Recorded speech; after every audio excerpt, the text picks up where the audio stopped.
क्या एक ईसाई मुल्क में पैदा होने वाला बच्चा मक्का में पैदा होने वाले बच्चे के बराबर है? क्या ये नाइंसाफी नहीं है? इस मामले में उन लोगों का क्या कसूर है जिनके खानदान गैर मुस्लिम है? क्या सारे गैर मुस्लिम जहन्नम जाएंगे? पहली नजर में ये उन लोगों के लिए खसारा लगता है जो कि इस्लामी इलाकों से बाहर रहते हैं। ताहम अगर हम बात की तह को पहुँचे तो हम देख सकते हैं कि ये मामला ऐसा नहीं है। आइए मिलकर इस मसले पर बहस करते हैं।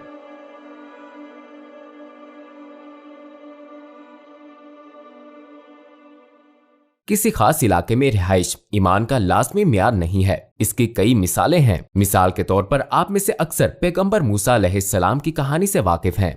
हजरत मूसा वो इंसान थे जो कि फिरौन के घर में रहते थे, जो बहुत जालिम था। उसने खुदाई का दावा किया था। चनाचे आप अलैहिस्सलाम ईमान से नावाकिफ लोगों के साथ पले बढ़े, लेकिन बिलाखिर आप अलैहिस्सलाम पैगंबर बने। दूसरी तरफ हजरत इब्राहिम अलैहिस्सलाम एक अंधेर नगरी में पले बढ़े, एक कबीले में जो बुतों को पूजता था, हत्ता कि आप अलैहिस्सलाम के वालिद भी। लेकिन एक बार फिर इससे कोई फर्क नहीं पड़ा कि दोनों अंबिया इस्लामी इलाके से कितनी दूर थे, फिर भी आप अलैहिस्सलाम हक की रोशनी तक जा पहुंचे। दूसरी तरफ आसिया फिरौन की अहलिया ने बातिल अकीदों से छुटकारा हासिल करके फिरौन की बजाय अपने खुदा को पा लिया और अपने इरादे और इंतखाब को तर्क नहीं किया। लिहाजा इस बारे में सोचिए कि फिरौन की अहलिया ऐसे माहौल में भी ईमान ले आई। आइए इसी बात को दूसरे रुख से देखते हैं। अबू लहब पैगंबर हजरत मोहम्मद सल्लल्लाहु अलैहि वसल्लम के चचा, हमारे नबी सल्लल्लाहु अलैहि वसल्लम के अकरबा में से एक था, लेकिन वो ईमान नहीं लाया। हालांकि वो बसीरत के करीब तर था। अगरचे वो सबसे ज्यादा खुशकिस्मत मालूम होता है, लेकिन उसने साबित कर दिया कि ईमान लाने का ताल्लुक किसी खास इलाके में रहने से नहीं है।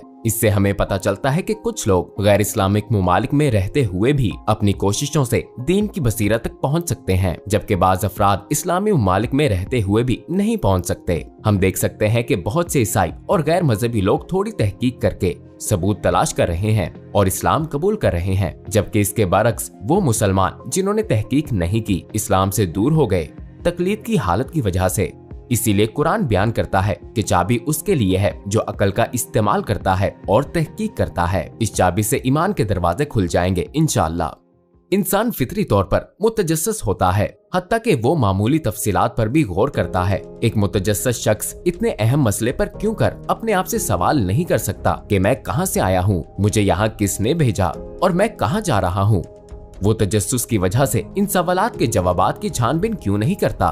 क्या आप नहीं समझते कि ये कुछ अजीब है? चलिए यूं समझिए कि आप एक जहाज पर सवार हैं। आप दरमियान वाली कतार की एक सीट पर बैठे हैं।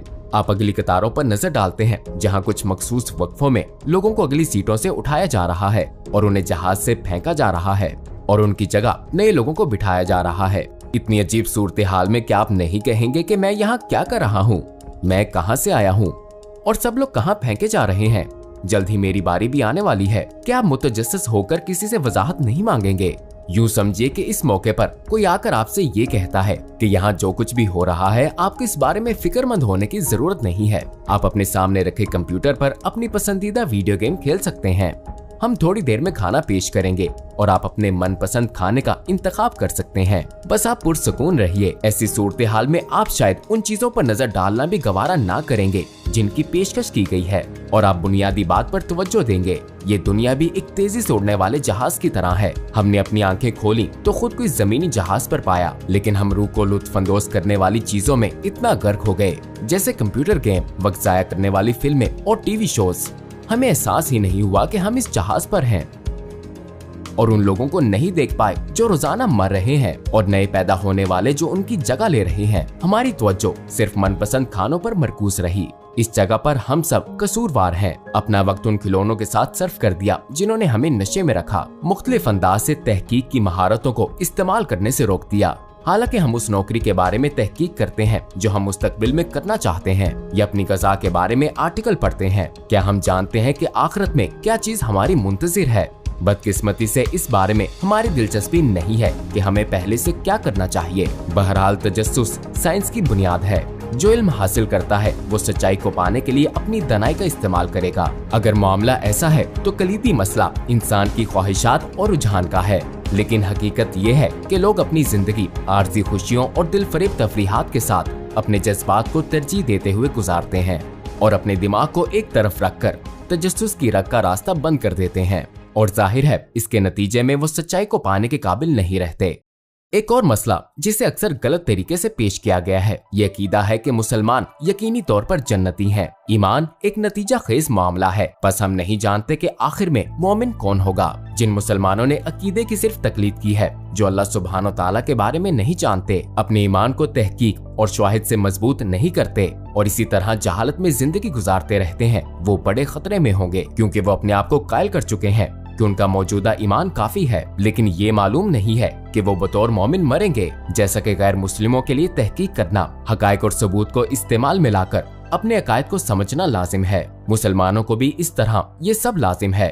और इस सवाल के लिए कि क्या तमाम काफिर जहन्नुम में जाएंगे, इंटरनम दौर के लोगों का नजरिया अहम है। जब हम इंटरनम दौर को मद्देनजर रखते हैं तो हम में से ज्यादातर उसे हमारे नबी सल्लल्लाहु अलैहि वसल्लम और हजरत ईसा अलैहिस्सलाम के लाए हुए मजहब का दरमियानी अरसा समझते हैं। लेकिन ये इस्तिलाह हर उस शख्स या अरसे के लिए इस्तेमाल की जाती है जो पैगम्बर के जरिए लाए गए मजहब की रोशनी से महरूम रहे। इमाम गजाली रहमतुल्लाह ने हमारे नबी सल्लल्लाहु अलैहि वसल्लम की आमद के बाद लोगों की इस हालत के हवाले से दर्जेल दर्जा बंदी की। हमारे नबी सल्लल्लाहु अलैहि वसल्लम की आमद के बाद के गैर मुस्लिम 3 दर्जों में तकसीम किए गए, जिनमें से पहले वो हैं जिन्होंने हमारे नबी सल्लल्लाहु अलैहि वसल्लम की दावत के बारे में नहीं सुना और आप सल्लल्लाहु अलैहि वसल्लम से लाइल्म रहे। ये जमात बिलाशुबा जन्नती है। दूसरी जमात वो है जिसने हमारे नबी सल्लल्लाहु अलैहि वसल्लम की दावत, किए गए मौजज़ों और बेहतरीन इखलाक के बारे में सुना, लेकिन फिर भी ईमान लाने से इनकार किया। ये ग्रोह बगैर किसी शुबा के जहन्नमी है। तीसरी जमात वो है जो दोनों के दरमियानी मकाम की है, अगरचे उन्होंने हमारे नबी सल्लल्लाहु अलैहि वसल्लम के बारे में सुना, लेकिन उन्होंने आप सल्लल्लाहु अलैहि वसल्लम की खूबियों और खासियतों के बारे में नहीं सुना। ये लोग आप सल्लल्लाहु अलैहि वसल्लम को उस वक्त जानते थे जब आप छोटे थे और बाद में एक झूठे नबी के तौर पर, नौजुबिल्लाह, जिसका नाम मोहम्मद है, उन्होंने हमारे नबी सल्लल्लाहु अलैहि वसल्लम के बारे में मनफी प्रोपोगंडा के अलावा कुछ नहीं सुना। बहरहाल इमाम गजाली रहमतुल्लाह हतमी तौर पर इस जमात के बारे में कुछ नहीं कहते, वो अपनी बात जारी रखते हैं। मेरी राय में उनकी हालत पहले ग्रोह के लोगों जैसी है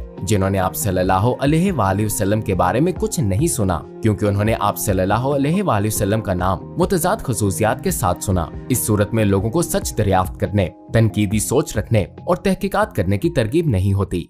जब हम कायनात को देखते हैं तो हमें हर चीज में अल्लाह सुब्हानो ताला की रहमत नजर आती है। हर मखलूक की जरूरत रहमत और शफकत से पूरी की जाती है। जी हाँ, बेशुमार जरूरतें और रिस्क मुकर्ररा वक्त में ऐसी जगहों से आता है जो हमारे बस से बाहर होती हैं या जिन्हें हम नहीं जानते और जहाँ से हम तवक्को नहीं करते। ये सब कुछ एक रहमदिल, सखी और परवाह करने वाले खुदा की मौजूदगी को जाहिर करता है। अगर मामला ऐसा है तो खुदा हर फर्द के हालात से बखूबी वाकिफ है, खास तौर पर उन लोगों की वो ज्यादा परवाह करता है। जब ईमान जैसा जरूरी मामला आता है, बेशक वो उनके साथ रहम और इंसाफ से पेश आएगा। अगर मामला ऐसा है तो हमें चीजों की तरफ इस तरह बढ़ना चाहिए कि अल्लाह सुब्हानो ताला की अजमत को याद रखें जिन पर आप तरस खाते हैं और हमदर्दी करते हैं।